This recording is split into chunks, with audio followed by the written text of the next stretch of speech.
Mr. President, the Senate will soon vote, as the former chairman of the Judiciary Committee, the senator from Iowa, has just pointed out, on the nomination of William Barr to serve as Attorney General. This is undoubtedly, as has also been pointed out, one of the most qualified nominees to come before the Senate. Already held the same position under President George H.W. Bush. Also served as an intelligence analyst at the CIA, as an assistant attorney general in the Department of Justice for Legal Counsel, the Office of Legal Counsel, and as a deputy attorney general before he served as attorney general. His confirmation hearing lasted more than 12 hours, during which he and other witnesses answered hundreds of questions on a wide variety of issues he might confront as Attorney General. He was straightforward and forthcoming. He earned high praise, even from the ranking Democrat on that committee, our colleague Senator Feinstein from California, who said, quote, he's obviously very smart. He was Attorney General before. No one can say he isn't qualified. I was thinking last night, obviously Mr. Barr is qualified. He is bright. He is capable. End her quotes. She could have said more, but one of the things she said after that is, I won't be voting for him. This is an important job for the American people. There are a lot of jobs out there to be filled. Hard to argue that any of them are more important than this one, but also hard to argue that there's not something wrong with the process to where that's the comment that could be made, followed not too long after that was, I won't be voting for him. Senator Grassley pointed out that the last time Bill Barr was confirmed to be Attorney General, it was by voice vote. Seems like that must have been a long time ago. Oh, it hasn't been that long ago, just the way the Senate used to work. That's why the Rules Committee that I chair today passed a resolution, voted out a Senate resolution earlier today dealing with this issue. This should not be the problem it is. It shouldn't be an issue, but frankly, the nomination process is broken. In every election in this country, one thing has been certain: at least one party will not be happy with the result. I certainly understand why our Democrat colleagues weren't happy with the results of the 2016 election. There have been elections I've not been happy about, and some that I've been more happy about than others, even when I was happy. This is a process that it's easy to not be pleased with what voters decide to do, but that doesn't give you the right to stand in the way of what voters tried to do, and that's exactly what our friends on the other side of the aisle have done. Over the past 2 years, we've had unprecedented obstruction to just trying to put a government in place. Unprecedented obstruction to confirming a president's nominees. During the first Congress President Trump was in office, the previous 2 years, Mr. President, he submitted 1,136 nominees for jobs across the federal government.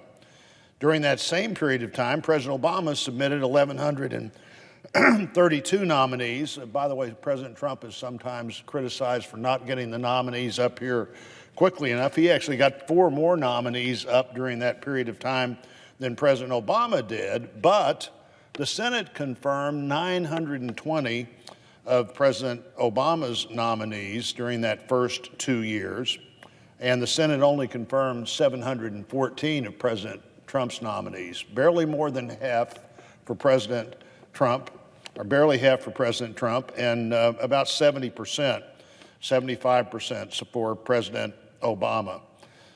There's nearly a 200-person difference, but more importantly, maybe than the difference, is the obvious effort for us not to be able to get other work done. At the end of the last Congress, we returned the largest number of nominees from any president since Ronald Reagan. Now, there are only really 2 reasons for that. One is to frankly stall the confirmation process and make it difficult for the president to do the job of being president. If you don't get the people to help you do the job you're elected to do, you can't do the job as effectively as you would otherwise. You know, we just had a government shutdown, which I think all of us were disappointed by. This is bad policy. Don't want to repeat it again. Didn't want to repeat it that time. But you have a partial shutdown of many of these agencies and parts of the government every single day because you don't have the people necessary to put the rules in place. There was a lot of discussion during the government shutdown of farmers who weren't able to get the loan guarantees they needed because the office was closed. Well, to some extent, it's the same way when the door is open, but the people aren't there. When the door is open, but the rules for the new farm bill haven't been issued. When the door is open, but the trade regulations that need to be made for the tax bill aren't out there. Now, the other reason, by the way, the second reason, is just to use up floor time. There are only so many things we can do here on the Senate. The majority leader is fond of saying the most precious commodity in the Senate is floor time. And if you're required to drag this process out, as the minority has insisted we do for the last 2 years, things don't happen otherwise. First 2 years of the Trump administration, there were 128 cloture votes right here, 128 cloture votes. That's where a Democrat, usually the minority leader, insists that we're going to have to get a majority of votes to even have the debate on a candidate. Once you file that, that takes a day before you can even begin to have the debate. And then the debate's 30 hours.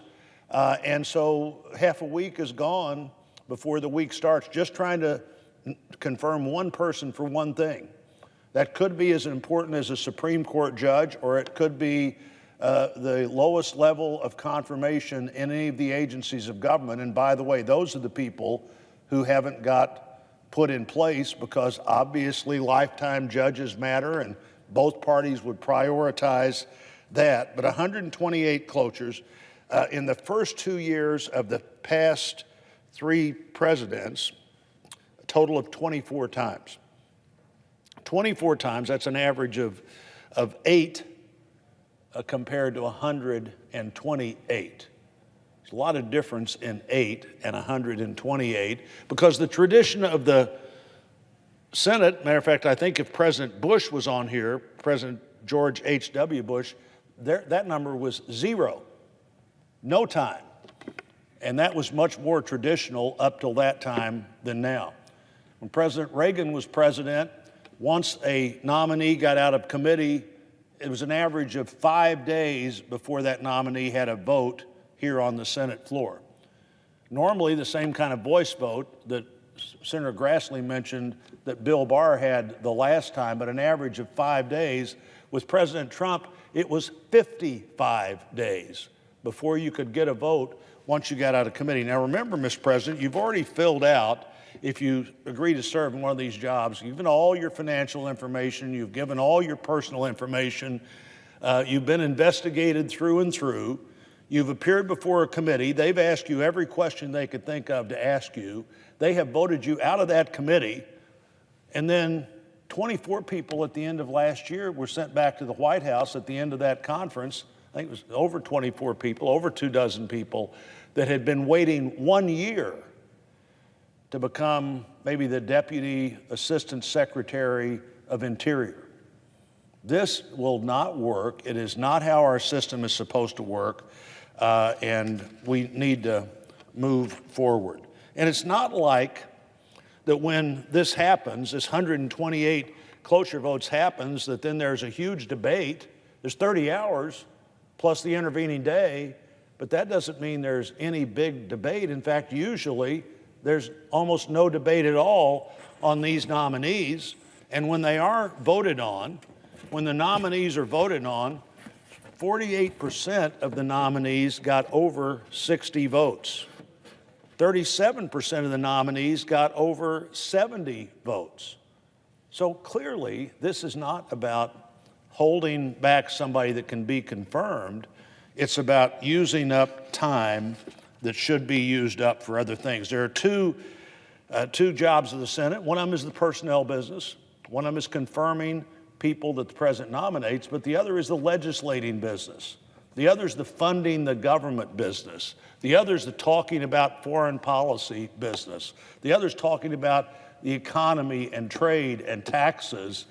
Every hour we spend on this is an hour we can't spend on that. So the resolution we passed out today was one I introduced with my colleague from Oklahoma, Senator Lankford, who's been working on this issue for 2 years now. Others of us have as well, but we introduced this bill to cut the amount of time back to what had been a temporary standing order when Republicans were in the minority, and we agreed to this temporary standing order. Democrats were in the majority. There was a Democrat in the White House, and we agreed to essentially this same framework. 2 hours for most nominees, 30 hours for circuit judges and Supreme Court judges and cabinet officers, and 78 senators voted for that temporary order. Now, usually when you do a temporary order, it's to see if it worked. Well, it worked, but we didn't do it again.